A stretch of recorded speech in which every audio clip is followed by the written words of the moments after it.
तो जैसा कि हम क्या बात कर रहे हैं, we are talking on the topic of justice. ठीक है, तो यहां पे हम जिस जस्टिस की बात कर रहे हैं वो जस्टिस मुख्यतः किसके बारे में बता रहा है, वो जस्टिस जो है वो प्लेटो के जस्टिस के बारे में यहां बताता है।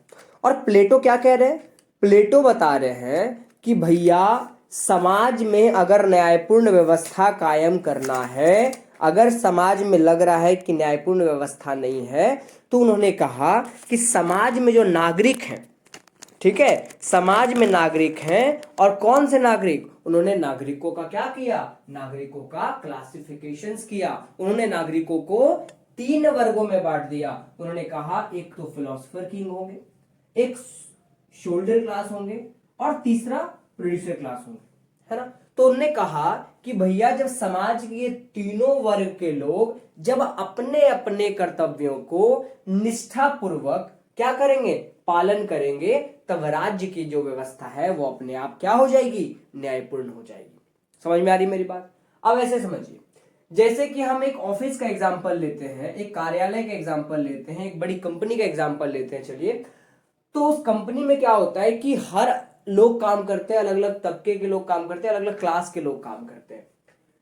उस कंपनी के सीईओ होते हैं, उस कंपनी के मैनेजिंग डायरेक्टर होते हैं, उस कंपनी में क्लर्क होते हैं, उस कंपनी में प्यून होते हैं, उस कंपनी में स्वीपर होते हैं, उस कंपनी में और भी कई ऐसे तबके के लोग होते हैं जिनका अलग अलग काम बटा हुआ होता है। तो यहाँ पे ध्यान देने वाली बात क्या है कि अब सब के काम अलग अलग है।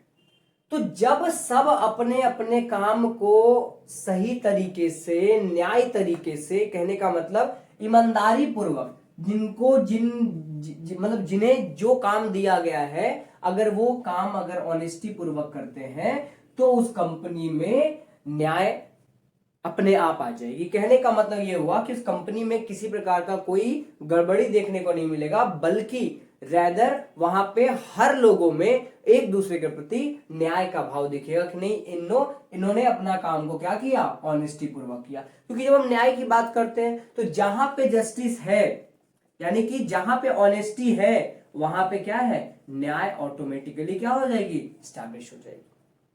समझ में आ रही है मेरी बात। जहां पे ऑनेस्टी है वहां पे जस्टिस का होना तो अनिवार्य है, वहां ऑटोमेटिकली वो अपने आप खुद व खुद वो क्या होगी, वहां पे जस्टिस की स्थापना हो जाएगी, न्याय की स्थापना हो जाएगी। तो कहने का मतलब है कि जो हमारे जो प्लेटो जो है, जो प्लेटो एक फिलोसफर है, जो उन्होंने बताया कि समाज में 3 वर्ग से लोगों को बांटा गया है, 3 वर्गों में लोगों को उन्होंने बांट रखा है। और उन्होंने कहा कि जब ये तीनों वर्ग के लोग अपने अपने कर्तव्यों को निष्ठापूर्वक, ईमानदारी पूर्वक जब पालन करेंगे, तब राज्य की व्यवस्था जो है वो क्या होगी, अपने आप न्यायपूर्ण हो जाएगी।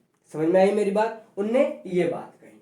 अब देखो, प्लेटो के अनुसार अगर हम बात करें तो प्लेटो का कहना है कि मनुष्य के व्यवहार के 3 मुख्य स्रोत हैं। मनुष्य के व्यवहार के कितने मुख्य स्रोत हैं, 3 मुख्य स्रोत हैं। उनमें क्या क्या है, उनमें उन्होंने बताया इच्छा। क्या बताया उन्होंने बताया इच्छा, जिसको हम लोग तृष्णा भी कहते हैं, यानी कि एपेटाइट। दूसरा उन्होंने कहा भावना, यानी कि स्पिरिट, और स्पिरिट कहो या मनोवेग कहो, जिसको इमोशंस कह लेते हैं। और तीसरा उन्होंने कहा ज्ञान, यानी कि नॉलेज, यानी कि चिंतन, थॉट्स। समझ में आई मेरी बात। तो प्लेटो ने क्या किया, एक तरफ तो उन्होंने क्या किया, नागरिकों को 3 वर्गों में बांट दिया, और दूसरी तरफ उन्होंने क्या किया, उन्होंने मनुष्य के व्यवहार को अलग अलग तरीके से बांट दिया। मनुष्य के जो क्या बोलते हैं, मनुष्य के जो व्यवहार है उसको उन्होंने 3 स्रोत में बांट दिया। और उन्होंने कहा, एक तो डिजायर का नाम दिया, एक को कहा डिजायर यानी इच्छा, यानी तृष्णा, यानी एपेटाइट, और दूसरा उन्होंने कहा भावना, यानी कि स्पिरिट, यानी कि इमोशंस, और तीसरा उन्होंने कहा ज्ञान, यानी कि नॉलेज। और नॉलेज कब आएगी, जब आप विचार करोगे, जब आपके अंदर विचार होंगे, आप जब सोचने की शक्ति होगी आपके पास, तब आप क्या करोगे, आपके अंदर ज्ञान का संचार हो जाएगा। समझ आई मेरी बात। तो कहा कि वैसे तो ये सभी जो गुण है वो सभी मनुष्यों में पाए जाते हैं, है ना। ये जो गुण आप देख रहे हैं, ये डिजायर, ये स्पिरिट, ये नॉलेज, हर व्यक्ति में पाया जाता है, हर मनुष्य में पाया जाता है। परंतु किसी में एक गुण की प्रधानता रहती है, किसी में दूसरे गुण की प्रधानता होती है, और इसी के आधार पे प्लेटो ने समाज के 3 वर्गों की पहचान की। उनने कहा कि जिसमें इच्छा या तृष्णा की प्रधानता है वे उद्योग व्यापार को तत्पर होते हैं, यानी कि वो ज्यादा से ज्यादा, वो मतलब व्यापारी वर्ग के लोग होते हैं, वो उनके अंदर इच्छा बहुत ज्यादा होती है, तृष्णा बहुत ज्यादा होती है। तृष्णा यानी इच्छा कहने का मतलब कि उनको डिजायर, उनके पास डिजायर बहुत ज्यादा होती है, इसलिए वो व्यापारी वर्ग के लोग होते हैं, वो उद्योग वर्ग के लोग होते हैं, क्योंकि उन्हें फिजिकल वस्तुओं से बहुत ज्यादा क्या होती है, आकर्षण होती है, और वो ज्यादा से ज्यादा संसाधन को अर्जित करके उन इच्छाओं को पूर्ति करना चाहते हैं।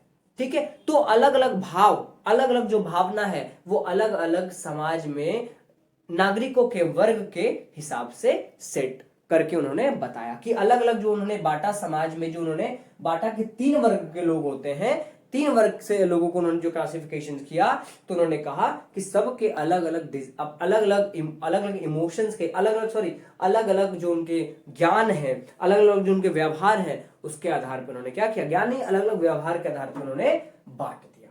समझ में आई मेरी बात? तो उन्होंने कहा कि जिसके पास ज्यादा डिजायर है, जिनके पास इच्छा बहुत ज्यादा है, वो कैसे लोग होते हैं, वो प्रोड्यूसर क्लास होते हैं। कैसे लोग होते हैं? प्रोड्यूसर क्लास होते हैं, यानी कि जिनके पास जो उद्योग वर्ग के यानी उद्योग व्यापार के लोग होते हैं। समझ में आई मेरी बात? अच्छा, जिसमें भावना की प्रमुखता होती है, भावना यानी कहने का स्पिरिट, वे सैनिक या योद्धा का व्यवसाय अपनाते हैं। अब देखिए, आप देखे होंगे आज भी समाज में आपको ऐसा देखने को मिलेगा कि जिसके पास देखो देश प्रेम की सेवा होती है, देश प्रेम की भावना होती है कि नहीं, मुझे देश के लिए कुछ करना है, मुझे अपने कंट्री के लिए कुछ करना है, we have to sacrifice for our country. तो हम क्या करते हैं, वैसे लोग जिनके पास स्पिरिट होती है, जिनके पास जज्बा होती है, ठीक है, जिनके पास क्या होता है, जिनके पास इमोशंस होता है, इमोशंस का भावना होती है अपने देश के प्रति कि नहीं, मुझे अपने देश के लिए सेवा करनी है, तो वो क्या होते हैं, वैसे लोग सोल्जर क्लास होते हैं, वैसे लोग सोल्जर क्लास होते हैं, यानी कि सैनिक वर्ग के लोग होते हैं, जो जिनके अंदर स्पिरिट होता है। हर कोई सेना में भर्ती नहीं होना चाहेगा, हर कोई सैनिक नहीं बनना चाहेगा। कैसे लोग सेना में भर्ती होना चाहते हैं? जिनके पास स्पिरिट होती है, जिनके पास क्या होती है, भावना होती है, इमोशंस होते हैं, वैसे लोग सैनिक वर्ग में आना चाहते हैं। अब देखिए, उसके बाद ज्ञान संपन्न, यानी कि वैसे लोग जो बहुत ज्ञानी होते हैं, कहते हैं ना ज्यादा ज्ञान मत झाड़ो, कहने का मतलब कि जिनके पास बहुत ज्यादा ज्ञान है, मतलब अब फिलोसफर मत बोले ज्यादा, मतलब कि उनके पास नॉलेज है, उनके पास दर्शन की भावना है, उनके पास इमोशन, उनके पास ये कैपेसिटी है कि वो बहुत ज्यादा सोच सकते हैं, बहुत डेप्थ में जा सकते हैं, they are full of knowledge. और वैसे लोग क्या कहते हैं, क्या कहलाते हैं, फिलोसफर क्लास कहलाते हैं। फिलोसफर क्लास के लोग होते हैं जिनके पास ज्ञान का अथाह भंडार होता है, जो क्या होते हैं, जो दार्शनिक के रूप में ख्याति अर्जित करते हैं, वैसे लोग क्या होते हैं, वो ज्ञान संपन्न होते हैं। और यदि हम मनुष्य की प्रकृति के लिए उपयुक्त सद्गुण यानी वर्च्यू, जो हमारा सद्गुण है, निश्चित कर ले, तो राज्य के लिए उपयुक्त सद्गुण निर्धारित करना सुगम हो जाएगा, क्योंकि राज्य तो व्यक्ति का बृहत रूप है। The state is the individual writ large. वो कहते हैं, प्लेटो कहते हैं कि the state is the individual writ large, यानी कि राज्य क्या है, वो व्यक्ति का बृहत रूप है। क्योंकि राज्य तभी तो है ना भाई जब हम हैं, हम नहीं होंगे तो राज्य कहां से होगा, हम हैं तो स्टेट का एग्जिस्टेंस है। इफ वी आर नॉट, अगर हम लोग नहीं होते तो स्टेट भी नहीं होता, हम हैं तो स्टेट है। जैसे हम मेंबर्स हैं तब परिवार है, फैमिली कब है, जब लोग हैं, परिवार कब है, जब लोग हैं, हम हैं तब स्टेट है। तो उसी प्रकार से क्या होता है कि जिनके पास अपने अपने गुणों के हिसाब से अगर वो अपने अपने क्लास को चूज करते हैं, तो हमारे समाज में, क्योंकि क्या होता है ना कि देखिए, आपको जिसमें इच्छा है, हम लोग कहते हैं ना अक्सर कि अरे यार इसको डॉक्टर नहीं बनना है, क्यों डॉक्टर बनने दे रहे हो, देखो वो आईएएस बनना चाहता है, वो इंजीनियर बनना चाहता है, लेकिन इंजीनियर वाले बच्चे को आप कर रहे नहीं, आप आईएएस की तैयारी करो। जो डॉक्टर बनना चाहता है आप उसे कहते हो भाई तुम कॉमर्स लेके पढ़ाई करो, तो कैसे न्याय हो पाएगा, वो अपना अपना 100% दे ही नहीं पाएगा उसमें, क्योंकि जिसके पास जैसे इच्छा, जिसके पास जैसी भावना, जो जैसा चाहता है वो वैसे में लगा होता है। जिसको साइंस में मन लग रहा है वो साइंस ही पढ़ेगा, आप उसे आर्ट्स पढ़ने दे दो, ह्यूमैनिटीज पढ़ने दे दो, कभी नहीं पढ़ पाएगा। They can never. तो जिसे जिस काम के लिए बनाया गया, जो जिस काम में जिसे मन लगता है, वो उस काम में अपना 100% देने के लिए तैयार है। समझ में आई मेरी बात? तो प्लेटो जस्टिस को लेकर बहुत ही सिंपल तरीके से समझाने की कोशिश की है, और ये हमारे रेलिवेंट एग्जाम्पल से भी बहुत ज्यादा मैच करता है, बहुत ज्यादा मैच करता है, क्योंकि हम जानना और समझना चाहते हैं कि ये आखिरकार क्या कहना चाह रहा है। समझ रहे हैं मेरी बात? तो यहां पे है, अब प्लेटो ने 4 मूल सद्गुणों की पहचान की, है ना। इच्छा या तृष्णा के लिए उपयुक्त सद्गुण संयम यानी टेम्परेंस। अब देखो, उन्होंने वर्चू का भी उन्होंने कहा कि भैया कि ये गुण तो है, ये सारे व्यवहार तो है, लेकिन अलग अलग व्यवहारों के लिए उन्होंने सद्गुणों का भी क्या किया, पहचान किया। उन्होंने कहा कि इच्छा या तृष्णा के लिए उपयुक्त सद्गुण कैसा होना चाहिए, संयम होना चाहिए, टेम्परेंस होना चाहिए। टेम्परेंस होना चाहिए यानी कि सद्गुण होना चाहिए। टेम्परेंस संयम है। जो सद्गुण व्यक्ति वाले, जो इच्छा तृष्णा वाले व्यक्ति हैं, उन्हें संयम से काम करना होता है, ठीक है। तभी अगर आप संयम में नहीं रहोगे, आपके पास बहुत इच्छा है, आपके पास बहुत तृष्णा है, और आप अपनी तृष्णा के लिए आप धरती के वो उस संसाधन को भी आप बर्बाद कर रहे हो, जो आने वाले समय में हमारे एनवायरमेंट पे बहुत ही बैड इंपैक्ट डालेगा। तो वैसा नहीं होना चाहिए। क्या होना चाहिए कि भाई साहब, हमारे पास इच्छा है, तृष्णा है, बट हमारे पास संयम भी होना चाहिए, हमारे पास टेम्परेंस होना चाहिए कि हम इस चीज को पाना चाहते हैं, तो एक नियम, एक संयमित तरीके से, कि ताकि जितना आवश्यक हो उतना यूज करें, नॉट मोर देन नेसेसिटीज, है ना। आवश्यकता से ज्यादा अगर किसी चीज के हम उपयोग करते हैं तो हमारे वातावरण के लिए बहुत ही ज्यादा नुकसान होता है। समझ में आ रही मेरी बात? समझिएगा, बहुत अच्छा है। अतः उद्योग व्यापार से जुड़े हुए वर्ग को सद जीवन की प्राप्ति के लिए, यानी कि गुड लाइफ की प्राप्ति के लिए अपने अंदर क्या होना चाहिए, संयम विकसित करना चाहिए। और भावना या मनोवेग के लिए उपयुक्त उन्होंने कहा साहस। अब देखिए, आप कहते हैं, देखिए हम क्या बताए कि उन्होंने सद्गुणों का क्या किया, पहचान किया। अब सद्गुणों का पहचान कैसे किया? उन्होंने क्या बोला? उन्होंने कहा कि भैया जिसके पास डिजायर है, जो नागरिक, जो वर्ग, जो क्लास के लोगों के पास डिजायर है, उनके पास टेम्परेंस होना बहुत जरूरी है, यानी कि संयम उन्हें बरतना बहुत जरूरी है। नहीं तो क्या होगा, वो संसाधन को अति यूज करने के बाद हमारे वातावरण पे नुकसान पहुंचा सकते हैं वो। दूसरा उन्होंने कहा कि भैया जिनके पास स्पिरिट है, उनके पास करेज होना चाहिए, उनके पास साहस होना चाहिए। आपके अंदर देश प्रेम की बहुत भावना है, लेकिन आपके अंदर साहस नहीं है। आप सैनिक, आप बॉर्डर पर नहीं जाके लड़ सकते हो, आपके पास इतनी शक्ति नहीं है, इतनी साहस नहीं है कि आप AK-47 से आप बिल्कुल निर्भीक होकर आप उसके सामने खड़ा हो। तो आप कैसे देश की सेवा कर पाओगे? आपको गोली बंदूक से डर लगेगा, आप कैसे देश की सेवा कर पाओगे? देश की सेवा करने के लिए आपको वैसा बनना रहना पड़ेगा, आपको वैसी जज्बा आपके अंदर होनी चाहिए, वैसी साहस होनी चाहिए, तब आप देश सेवा कर सकते हो, तब आपके अंदर वो स्पिरिट वाली इमोशंस पैदा होगी। ये चीज हो गया। तो उन्होंने क्या कहा? उन्होंने कहा कि भैया कैसा वर्च्यू होना चाहिए, करेज होना चाहिए। किनमें? जो स्पिरिट वाले लोग हैं, जिनके अंदर स्पिरिट है, जिनके अंदर इमोशंस हैं, उनके अंदर साहस होनी चाहिए।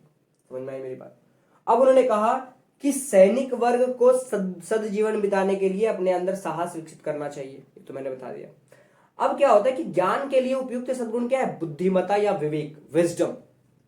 आपको ज्ञान चाहिए, ठीक है। बहुत सारे, अभी दुनिया में बहुत सारे लोग ज्ञान दे रहे हैं, लेकिन ज्ञान कहां हमें बांटना चाहिए, इसका अगर हमारे पास नॉलेज नहीं होगा, इसका जानकारी नहीं होगा, तो क्या आपको लगता है कि हम इस बात पे खरे उतर सकते हैं कि हमारे पास नॉलेज है?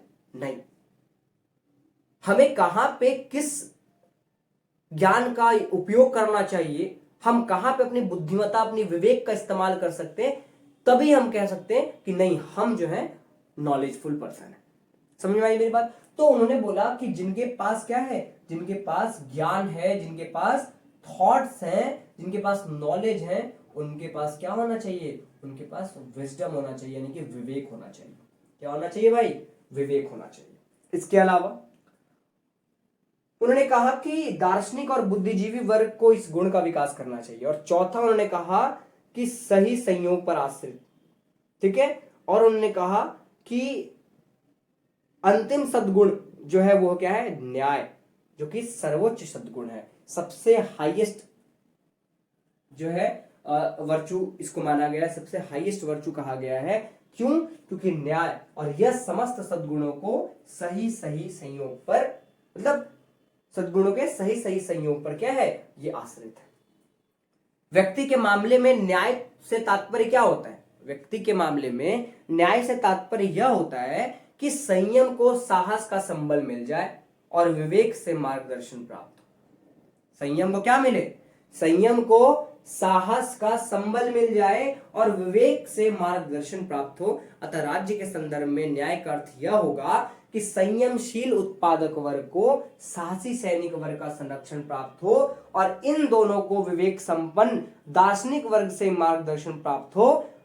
यही कारण है कि प्लेटो के न्याय सिद्धांत के अंतर्गत दार्शनिक शासकों के शासन यानी कि फिलोसोफर किंग का समर्थन किया गया और सैनिक वर्ग तथा उत्पादक वर्ग को अपने अपने स्वभाव के अनुरूप भूमिकाएं सौंपी गई। समझ में आई मेरी बात? कि अगर कोई उत्पादक वर्ग है, उत्पादक वर्ग मतलब जो हम लोग बिजनेस क्लास के लोग हैं। अब देखिए, देश के लिए सबसे जरूरी होता है कि उसकी सुरक्षा, उनके नागरिकों की सुरक्षा, क्योंकि दुश्मन हमारे चारों ओर है। और दुश्मन आज नया नहीं है कि दुश्मन आज हमारे साथ अभी के जमाने में क्रिएट हो गए, नहीं। दुश्मन प्राचीन और आदिकाल में भी थे। उस वक्त भी लोगों के अंदर वो जो कॉम्पिटिशन की भाव होती है, और जहां पे कंपटीशन है, प्योर कंपटीशन जहां पे नहीं है, वहां पे प्रतिस्पर्धा, वहां पे क्या है, वहां पे क्या है, वहां पे दुश्मन है। क्योंकि प्रतिस्पर्धा तो होना जरूरी है। प्रतिस्पर्धा जो है मानव के विकास का एक मुख्य स्रोत है। क्योंकि प्रतिस्पर्धा नहीं होगा, जब कंपटीशन नहीं होगा, आप देश में कैसे विकास कर सकते हो? आप अपने जीवन में कैसे आगे बढ़ सकते हो? आपको कैसे ऊर्जा मिलेगी? कैसे आपको एनर्जी मिलेगी? और उस एनर्जी को प्राप्त करने के लिए आपको वैसे प्रतिस्पर्धा में भाग लेना बहुत आवश्यक हो जाता है। वैसी आपको भागीदारी करनी पड़ती है वहां पे। लेकिन क्या कहा मैंने कहा कि किसी भी देश में नागरिकों की सुरक्षा के लिए सैनिक की आवश्यकता पड़ती है। तो वही कहा, प्लेटो ने कहा कि जब किसी देश में किसी व्यापारी वर्ग के यानी उद्योग वर्ग के लोगों को जब सैनिक की सुरक्षा मिल जाए और इन दोनों को जब दार्शनिक की ज्ञान प्राप्त हो, तब क्या होता है, समाज में क्या होता है, समाज में सद्गुण का एक अलग विकास होता है। और हम ये कहते हैं कि उसके बाद क्या होता है, तब जो है एक न्याय सिद्धांत का जो है, न्याय का एक जो सिद्धांत स्थापित होता है। समझ में आई मेरी बात? तो ये कहना चाह रहा था। तो प्लेटो मुख्यतः इन सारी चीजों पे बात करते हैं, अपने फिलोसोफर किंग पे बात करते हैं, फिलोसोफर किंग के बारे में बात करते हैं। हम इन सारी चीजों को देखें, अच्छे तरीके से समझने का कोशिश किए, प्रयास किए, एक इंट्रोडक्शन देखे कि प्लेटो का क्या विचार है। उन्होंने ज्ञान के आलोक के बिना समाज अंधकार में भटक जाएगा, उन्होंने ऐसा कहा। उन्होंने कहा कि जहां पे ज्ञान नहीं है, जिस समाज में ज्ञान नहीं है, जहां पे नॉलेज नहीं है, जहां पे लोगों को समझ नहीं है, वो समाज अंधकार में भटक जाएगा, वो डार्कनेस में चला जाएगा। और यदि शासन की बागडोर दार्शनिकों के हाथों में नहीं दी जाएगी, तो उत्पादक वर्ग की अनियंत्रित लालसा और सैनिक वर्ग का अनियंत्रित भावावेग समाज को विध्वंस की ओर ले जाएगा। क्या? यदि शासन की बागडोर दार्शनिकों के हाथों में नहीं दी जाएगी ना, अगर गवर्नमेंट, अगर उन बुद्धिजीवों के हाथ में ना होना, तो सरकारें निरंकुश हो जाएगी। सरकारें अपने जनताओं को पीड़ित करेगी, अपनी जनताओं को बहुत नुकसान पहुंचाएगी, कष्ट पहुंचाएगी। क्योंकि सरकारें वैसी भाव से आती है जहां पे उन्हें सबसे ज्यादा क्या मिलनी चाहिए, सबसे ज्यादा उन्हें कर मिलनी चाहिए। और कर के लिए वो कुछ भी कर सकती है, वो जनता को त्राहिमाम करा सकती है। तो वैसे सरकारों को क्या, दार्शनिक वर्ग के लोगों की आवश्यकता पड़ती है। समझ में आ रही मेरी बात? अब समझिएगा। तो उन्होंने कहा कि जिस देश के शासक ज्ञान विज्ञान के प्रति अनुरक्त नहीं होंगे, जहां दौलत के भूखे व्यापारी अथवा युद्ध के प्यासे सैनिक सत्ता का सूत्र संभाल लेंगे, उस देश का शासन भ्रष्ट, अस्थिर और विनाशकारी हो जाएगा। जब तक राजनीति में अयोग्य और धूर्त लोगों के प्रवेश पर प्रतिबंध नहीं लगाया जाएगा, तब तक राज्य की बुराइयों, राजनीतिक अस्थिरता, अव्यवस्था और कुप्रबंध का अंत नहीं हो पाएगा। और जब तक दार्शनिक शासक नहीं बन जाते या संसार के शासक दर्शन शास्त्र में परंपरागत नहीं हो जाते, तब तक राज्यों को अपनी बुराइयों से मुक्ति नहीं मिलेगी। ये था फिलोसफर किंग, ये था प्लेटो का जस्टिस के प्रति विचार कि प्लेटो जस्टिस के बारे में क्या कहना चाहते हैं, प्लेटो न्याय को किस तरीके से देखना चाहते हैं, किस रूप में उन्होंने न्याय को जो है एक एक्सप्लोर किया, जस्टिस को एक्सप्लोर किया हमारे बीच की न्याय क्या होता है, कैसे समाज न्याय व्यवस्था को स्थापित कर सकता है। उन्होंने इन सारी बातों को बताया। समझे? चलिए आगे की वीडियो में आगे की क्लास में मैं फिर आप लोग को नई नई बातों को बताने की कोशिश करूंगा, जिससे कि आपके भीतर और विज्ञान की क्षमता बढ़ सके, सोचने समझने की शक्ति बढ़ सके। धन्यवाद।